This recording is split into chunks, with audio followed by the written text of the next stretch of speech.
Long time no see. It feels like a long time. Mostly because I decided to take a break from movies last week. But here I am. I'm back, and I just came back from watching Captain Marvel, the latest Marvel superhero film.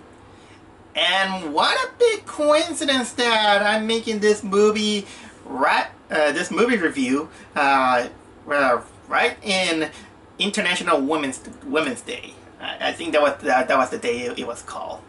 So very coincidental that we're celebrating and honoring the women with by talking about Captain Marvel, what is considered to be one of the most powerful superheroes of the Marvel Cinematic Universe. I gotta be honest, I'm not 100% familiar with Captain Marvel. For me, she's kind of like what you get is you cross the Human Torch and Superman and put it into one, with a slight dose of the Nova from the Nova Corps. That's my first impression of Captain Marvel. Her backstory, her roles on the Marvel Cinematic Universe and the comics, I'm kind of unfamiliar with it. And I just went to the movie theater almost blind. I usually try to steer away from the trailers because trailers can be as spoilerish than any others. And if I see them on the movie theaters, I just let it pass through and all that. But anyway, before I talk about what did I think about the Captain Marvel film, I have to tell you that I didn't know that there was some kind of controversy surrounding this film. But as far as I did my research about it during my refreshment of the reviews and trying to know a little bit more about the background about this film, it kind of surprised me that it is kind of a lot of mahogany and what the film surrounding the controversy surrounding this film. From what I can gather is that many people feel that they say that, oh, she's a woman. They're making it a little bit too politically diverse for a woman being so strong and all this stuff. All this controversy from whiny people who they don't like the appropriate status quo. And I'm a big supporter of status quo. It's just that there are some things that should be that when they're fine, everyone has the right to their proper status quo. It's a big topic, and I'm not gonna go into that. But it's something about the lines about feminism. I think that people kind of miss the point, because Captain Marvel didn't seem like a film that should be saying, yeah, this is about woman power or anything. When people forget that there's still Marvel heroines inside the Marvel Cinematic Universe. I mean, are you forgetting that we have the Black Widow, Mantis, Scarlet Witch, Maria Hill, and so on, so on, so on. And some of them, some have superpowers, others don't have superpowers. I think that mostly that raised the people's eyebrows is that we didn't have it. It was about time to have one to have the leading role. And I think that Captain Marvel is very appropriate. Many people say that Black Widow should deserve a standalone film. Although personally I'll say that no, she's a good character, but I don't think she is she's flashy enough for a leading role, let's say. But enough about that. I don't want to exactly talk about the controversy itself. I just want to talk about how I basically enjoy the film. I've been seeing reviews that kind of try to lambaste this movie. Even I saw the review of Chris Duckman, and I'm sorry, Chris Duckman, I do have a little bit of a kind of respect to you. I think you are a little bit. The problem with Chris Duckman, you're a little bit too professional for your own good, I'll say. Because, well, I do try to be as professional as I can talking in front of the camera. I try to be a little bit more fair. And because of that thing being fair, I think I came out enjoying the film a little bit better than the regular critic will do. And it has a little bit of problems, I admit that. But that is it. Yeah, but it is deserved to be lambasted by some other people who they just want the movie to fail. No. Okay, let's talk about Captain Marvel, the movie. Of course, the movie follows our heroine, Captain Marvel, or her real name is what was her name? Carol Danvers. She's played by Brie Larson. She is a humanoid alien from the planet, not from a species called the Kree. They're kind of like this stoic warriors that a little bit similar to the Nova Corps, that they go around patrolling, and honestly they're fighting a war against another reptilian species called the Skrulls. These are like green beings that they can shapeshift into any species that they see. So let's say that they're shapeshifters. And during one of those missions, she's captured by the Skrulls, and there is the head Skrull. I don't remember. The head Skrull is called Talos. It's played by Ben Mendelsohn. Sorry, it's a little bit early and I feel kind of groggy. Well, anyway, during that mission, she crash lands on Earth, and because her memory has something that the Skrulls are interested in, she's there to she goes around, let's say that she's in the middle of battling the Skrulls and crash landing on Earth. She teams up with a young Nick Fury. I'm sorry if I'm a little bit too scatterbrained. Is that always on these Marvel movies, I always struggle to talk about the plot without being too spoilerish.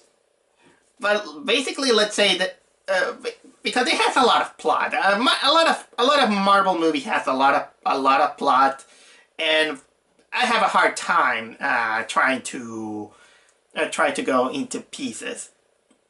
But I will say is that, well, the acting is fine, I'll say. It's always a blast watching Samuel L. Jackson being his Nick Fury self.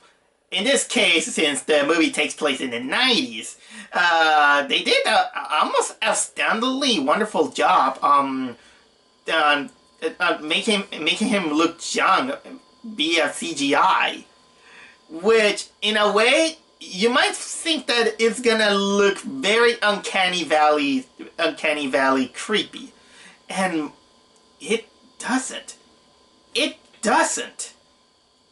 In a way, I didn't even notice. I thought that he was a different actor, but no, it was Samuel L. Jackson, in which somehow I don't know if they make it in CGI or they make him in good makeup, but I didn't notice that it looks kind of real.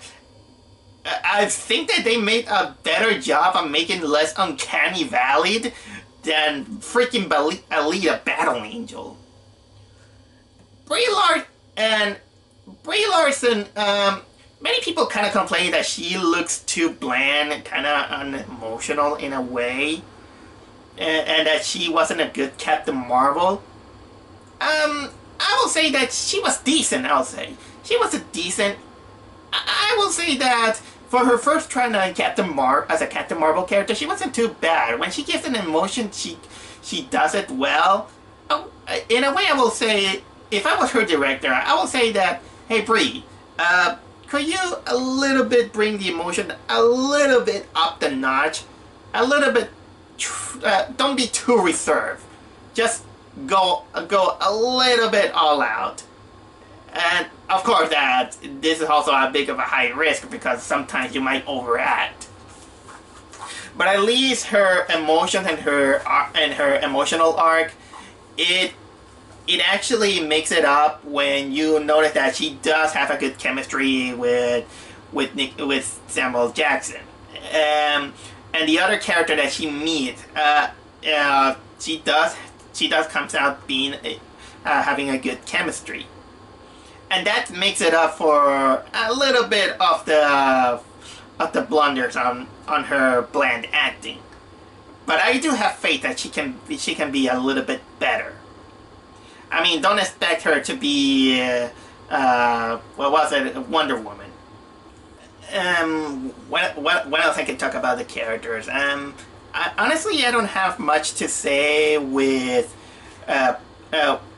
Captain Marvel's partner. What was his name? John Rock, who is played by Jude Law. He kind of act like this. He kind of act like Captain Marvel's mentor, and Jude Law being his usual Jude Law character. It was okay, I'll say this. There is a point in the movie that kind of goes into some kind of familiar territory if you watch so many of those Marvel movies or movies in general. I'm not gonna go into that because it'll become a little bit spoilerish. And that also comes with the Marvel interpretation of the Skrulls. The Skrulls, I think they did a nice job on making them sympathetic, and honestly, Ben Mendelsohn, he really puts a little bit of personality to the Skrulls to make him a little bit witty. It has a little bit of witty humor on him, and a lot of Marvel characters are like that, and I didn't mind. I'm not 100% familiar with the comic lore, but aren't the Skrulls kind of like the bad guys? I'm not very picky on that, or maybe there is a different race of Skrulls. Then I know that there are the super Skrulls. Man, we also. Another character that appears in the movie that I'll say that is probably one of the cutest characters in the Marvel Cinematic Universe. Yep, I'm talking about Goose, the cat. Since I'm a little bit of a cat fancy guy, it was kind of cute to see this cat. And yes, the cat makes something very important on this movie, but I'm not gonna reveal it because, man, this cat is kind of worth it.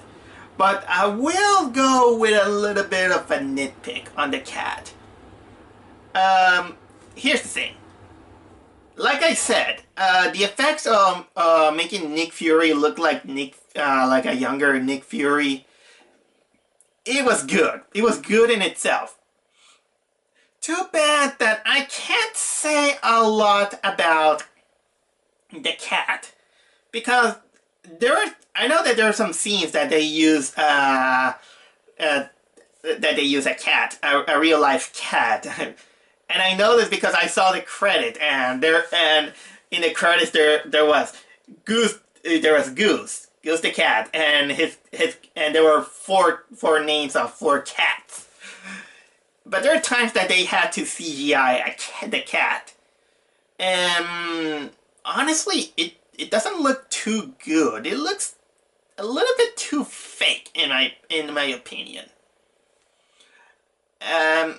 What else I can say about the movie? Oh yeah, a little bit on the choices of the setting. And the movie takes place in the 90s, and when usually you have a movie that it takes place on the past, and it feels like they want to appeal to the nostalgic level by putting little bit pieces of here and there and the things that we did in the 90s. Well, it's not very cringy. It's not cringy. I actually like those because, well, to be fair, I did fall for some of the 90s gimmick because I was a 90s kid. I remember Blockbuster videos I saw, and I was kind of curious watching the video cassette, and I was like, oh, there's this movie, this movie. I don't remember a lot of things that there was there, but I swear that I saw the Beverly Hills Ninjas in one of them. There's Radio Shack. They'd also... kind of like a small joke, they see the frustrations of early internet, where everything was phone line based, and if you were in the 90s, didn't it bother you that you go into American Online and then you were doing just fine, and then the internet is off because you have to redial? Remember that? Or or playing a CD and you have to wait for it to load, and how it looks like. I even saw a box of the Game Boy and an arcade with Street Fighter. It has some 90s music. Oh my god, I'm just talking like a grandpa, just reminiscing of the 90s. Yep, that's technically the little bit of Easter eggs that you're gonna see on this movie if you were a 90s kid. The only thing missing was a Disney afternoon. You know what? Now that Marvel is with Disney, you missed that chance, Marvel. You missed that chance. Okay, now for me to talk about a little bit of a storytelling decision that this movie had. I know that this movie wanted to make a little bit of an origin story for Captain Marvel. You're gonna see a lot of familiar territory when you get into those kind of movies. In this case, we got Carol Danvers, who starts out like a powerful stoic warrior in the middle of a war, but she suffered from amnesia, and she's getting some vague memories of something that might have happened in the past. Her superiors, they always say that you must not get too emotional, because you can notice that she's kind of like a hot-headed character. And she also has this kind of powers that let's say that it's kind of like torching powers. It's hard for me to describe in vague words what her powers are. And when she goes to Earth, not only she's there to complete the mission of deflecting the scrolls, but also she's looking for an important item that the scrolls are looking, and basically they're looking for someone. And now that I remember, they're looking for someone, a doctor who she knows the coordinates of where ultimate weapon there is. And when she crash lands on Earth, she meets a young Nick Fury, who he's still on Shield. He's still the hard ass Nick Fury that we know and love. But you can see that there's some bits of there's still space for him to grow up during that time. We even see young Agent Coulson. And during her journey, she began to put the pieces together about that she is not exactly the species that she was known to be, a Kree. She was actually an Earthling, a human, who well, let's say that's for the sake to avoid spoilers, something happened on Earth and she basically lost her memories. And there is a moment that comes almost like more than half of the film, in which she finally finds someone important, and at that moment it's actually become one of the most heartwarming moments of the movie. And you kind of begin to feel feel for the character. And in a way, I kind of understand the character, considering that this movie's biggest theme is that there's that sometimes you can be a little bit headstrong or hot-headed or anything, and it's kind of frustrating when people say that no, you must control your emotions because that's not the way to go. You have to be more mature than that. You can't be exactly yourself because you have to control your emotions. But still, that moment of immaturity also grows something special from us, I'll say. And it what makes the... because sometimes the path of the hero is taking pride on what you are and let your emotions be. And you have the right to judge yourself and trust what you do, that what you're doing is right. I'm not exactly the kind of guy who say what is right and what is wrong, but you must not let yourself be discouraged when people say that no, you can't do it, you can't be like something like that. And this is what you get when you see the flashbacks of her past. And I understand it, and honestly, it's kind of empowering in a way.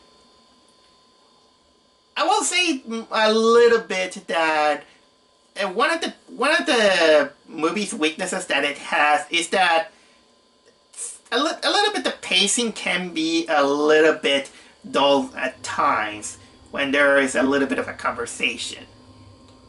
And it doesn't help that the colors of this movie are not exactly too vibrant.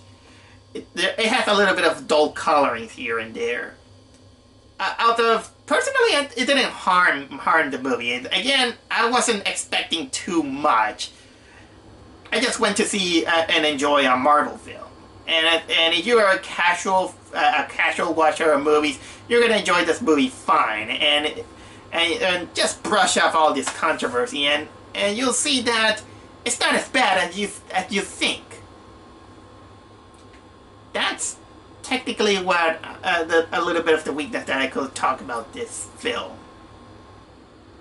Honestly, I don't know what else to say about this film. Not exactly much. If you like it, fine. If you don't like it, fine.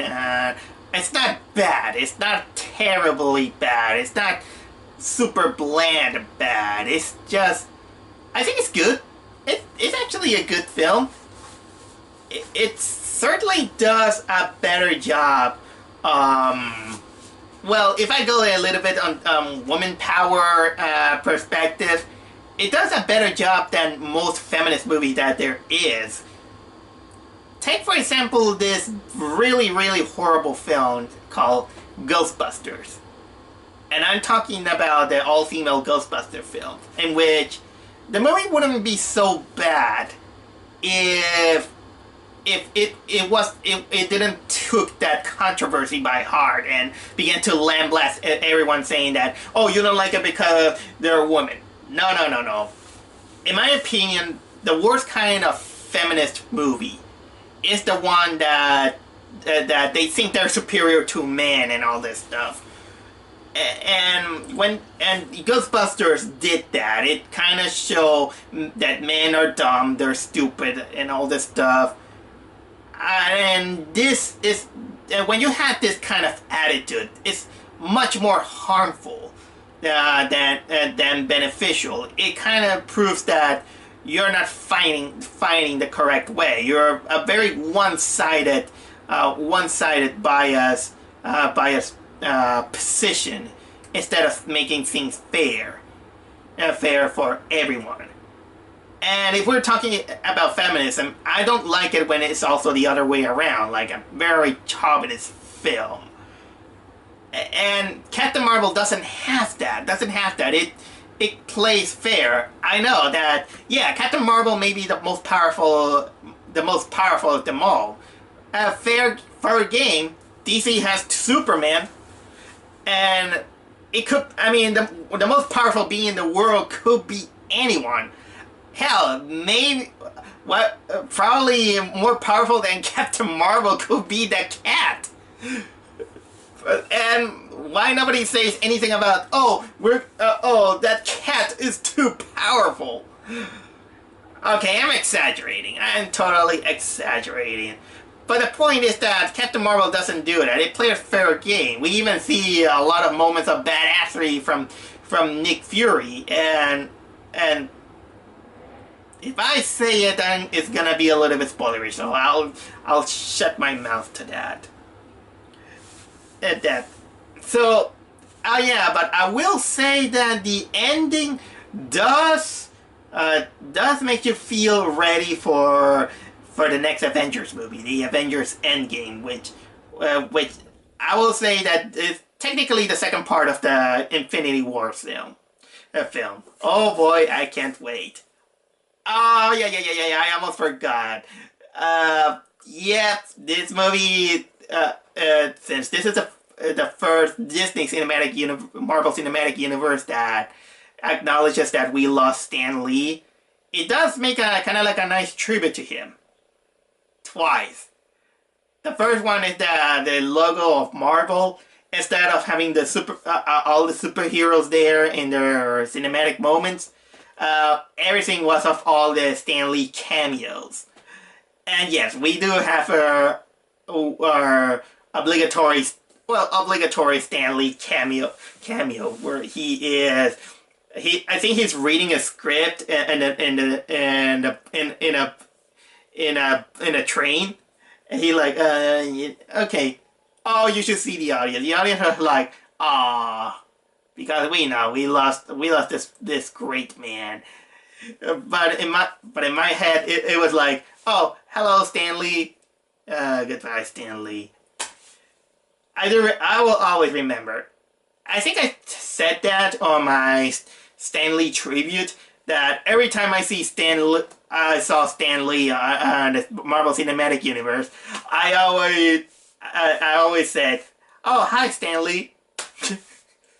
Man. All right. I think that's conclude my Captain Marvel review. I find it fun. I didn't let the controversy go sour the experience. Go check it out. If you like Marvel, you won't have any problem with this movie. And who knows? Probably in the future we might gonna get the standalone Goose film.